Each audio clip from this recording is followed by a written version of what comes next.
Yellow lights are still illuminated as now they're out. Reds are out and green flag is back out on the speedway.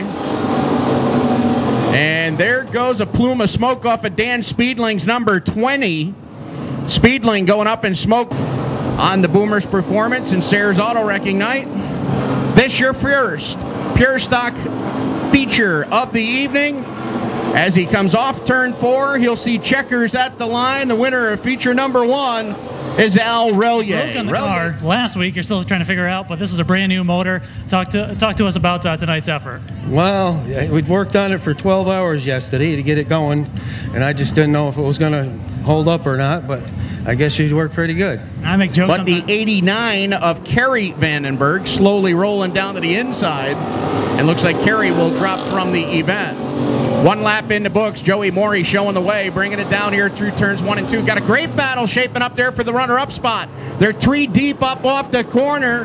Down on the inside now, the 93 of Jay Casey goes to the runner-up position. The 06 Washburn in row 1. Rick Dempsey with the 35 starts outside of row number 2. Robbie Speed, the 2-time champ, down on the inside of him. Then it's Rob Yetman with the 7. And our opening night winner, Chad Jezio, rounds out your starting grid. Jezio in the 25 car.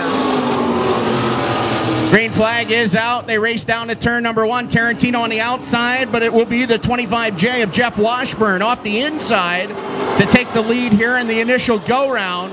Down the backstretch, Rick Dempsey gives Robbie Speed a little boost down there midway. Speed up on the outside lane, going to work down here off of turn number 4. They come to put lap number 1 on the board, and Robbie Speed will be shown as your leader here in the first go-round. Capello, the Grand Premier tire number 42 car, holding out the number 4 running position here right now in the Flack attack. Mark Flack Jr.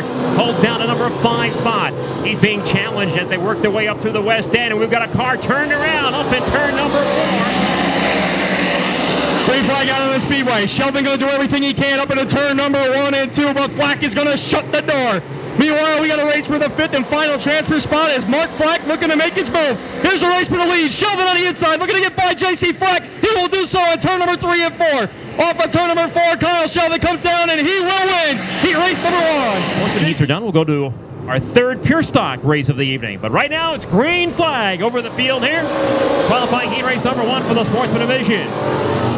First sportsman competition of the 2011 season. Ryan Darcy will grab the early race of the 315 of Jonathan Ruthier. Ruthier back there in 3rd. 4th spot, the 243 of Vic Hopkins. Riding 5th is Jason Casey. 6th spot, 1 car way up against the wall. That was the 25J car of turn number 1. He'll take the lead, but La Rochelle uses the slingshot maneuver off of turn number 2. Down off the banking with a burst of speed. La Rochelle gets him by a bumper cover at the end of the straightaway. La Rochelle back to the lead. Sanchez getting squeezed up to the outside. Now Sanchez in the fast lane. He'll go back to the front. Apply the pressure once again to the 78 of Paul La Rochelle. Corbin on the inside. La Rochelle on the outside. They're side by side off turn 4. Once again, they are side by side. Across the line, dead even at the stripe. They work their way down to turn number 1 with Corbin a slight advantage off the corner. I know you've got a lot of people to thank, including a brand new sponsor. Got to feel good to put Cat's Eye in victory lane for the first time. Oh, it's awesome to put Cat's Eye in victory lane for the first time. If it wasn't for them, I wouldn't be racing this year. I was done racing, but then they decided they wanted to come on board. So I got to thank them. I got to thank Tinker's Premium Power, J&M Auto, Perfect Premises, Bobby Waters, and just everybody else who helps me along the way.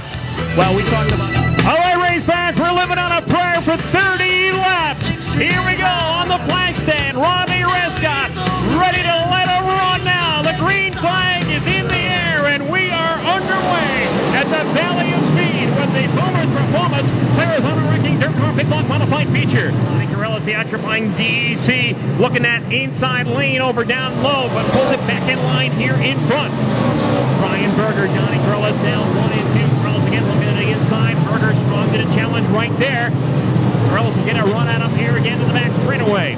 Wade Gilly all alone in 3rd spot. Lauren Bro running in 4th. Kyle Sheldon completes the top 5. Just outside the top 5, running there side by side. Ray Horde and JC. And then we got 3 biggest teams in motorsports battling with each other just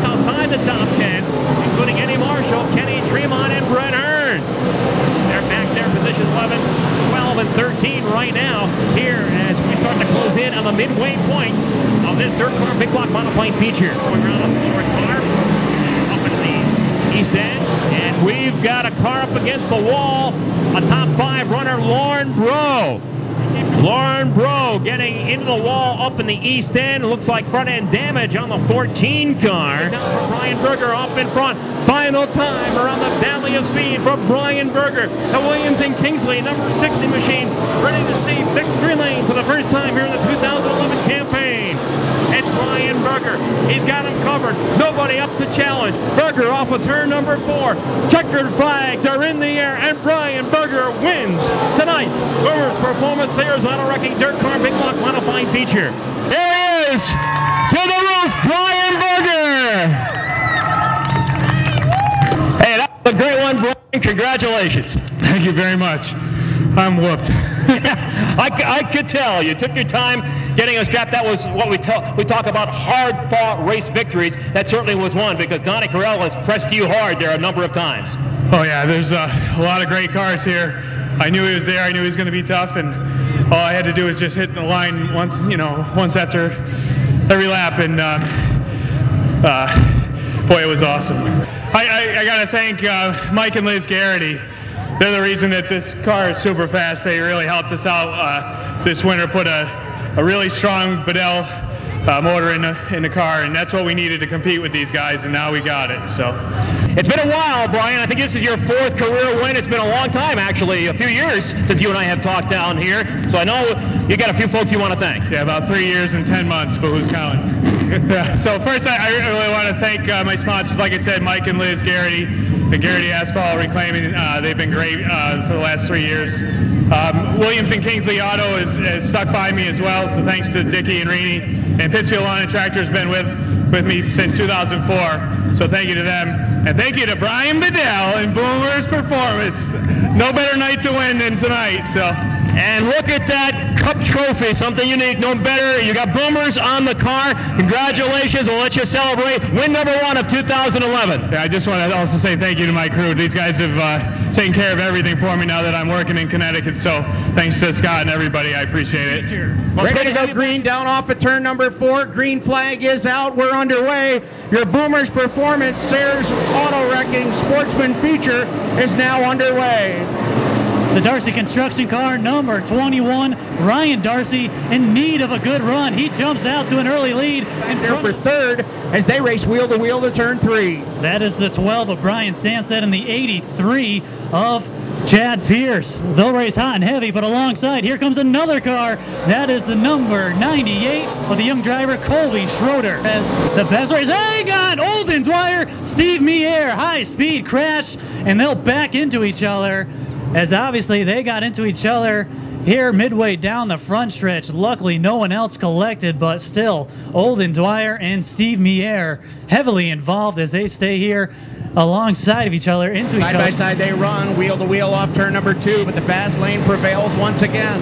The 250 of Alan Hotailing taking sole possession of position number 2 up on the high side as they come down off turn 4. Halfway sign displayed to your leader, Ryan Darcy, this time by. And Darcy's in trouble as the 10-lap sign is put up. Halfway is shown, and Darcy will drop from the event. Who originally started this race 6 remains that way as he'll go alongside the 55 of Brett Haas. They'll be side by side. Certainly the best race on the racetrack. And turn 3, hang on with the leaders. Look at their side by side.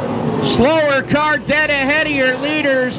Forced Alan Hotailing up to the outside, and that's all Colby Schroeder needed to set the pick and take the top spot away. So ready to make his way out of the car's 5th career win, Colby Schroeder down in victory lane. Colby's got the checkers. Mike Warren will meet him there in victory lane. Bonus. But now Wiegand wants a piece of the action. Wiegand goes side by side with Relier. He'll carry him up the hill a bit. Off of turn number 4, a drag race down the straightaway, and they are dead even when they hit the stripe this time. So a $20 lap, they might have to split that one 10 and 10, I'm not sure. But Al Relier noses back ahead as they come off of turn number 2. down the backstretch. Here's Wiegand coming right back at him. A great two-car battle up on the front. Got another good two-car race back there for third spot, as now Jay Casey has caught the 06 of Tom Murphy, and the trophy to be handed out down here in the form of a clock. Oh, we got one car sideways, a two-car incident up in turn 4. And we'll see if they have to see yellow on this. Looks like everybody going to be all right as they work their way down the backstretch. No, yellow is out. One car. Turn number 4 on the inside. White flag is out. Relier first across the line. Wiegand riding second, but now he is going to have to fend off the challenge of Jay Casey. Casey up on the outside. This might be what Al Relier would like to see Pete Wiegand with his hands full back there with Casey. They go down into turn number 3. They start to close on your leader. Relier going to lead them down off the 4th turn banking as they come down the stretch. Checkered flag is out. Al Relier will get the win. Relier wins. As the field picks up the pace here in the West End, John Castorella on the flag stand. He lets the green flag fly, and we are underway with tonight's Boomers Performance 4-cylinder single cam class feature. Field sailing up through turns 1 and 2. Gonna be David Olds Jr. with the early race lead. On down the back straightaway, Chris White charging in that number 2 spot. White looking like he was ready to make a bid there for the race lead. Backed out of it a little bit up in turn number 3, so he'll swing to the high side. We got heavy smoke pouring from our 4th place runner here. That is the 214 car of Steve Burbank. Showing complete, coming on around the field is to complete lap number 3 with Chris White in command over Don Curley. The 8 machine of David Olds, and now moving into the picture is Steve Knoll. Steve Knoll working on the high side, gets around David Knowles, goes after Don Curley. They'll make contact right there off of turn number 2 into the back stretch. Hang on, a masterful drive there by Steve Knoll to hang on with the A to Z landscaping on the picture comes Ian Relier with the 41 car. And Relier looking to make it a run here for the lead off of turn 2 into the back stretch. 4 cars together. We've got a race change lead up in front as Steve Knoll has gone to the front. Look at Ian Relier blast down to the inside. 3 wide. Oh man, swapping and back and forth off of turn number 4. But up on the lead end is the A to Z Landscaping 7 car of Steve Knoll. We have not heard from Jesse Sheets all race long, but now in the final lap, Sheets is in the top 5 and looking for more. Out in front by a big advantage is Steve Knoll. Steve is ready to bring it on home, but what's going to happen here? Sheets shoots the gap, but will slam into the wall and roll it over. Once, twice he goes over. A double barrel roll up into turn number 4 with a hard hit on the 98 of Jesse Sheets, who carried all kinds of speed. Sheets was into it. He knew it was the final lap, and he was going for it. So there's your field, 10 laps to distance.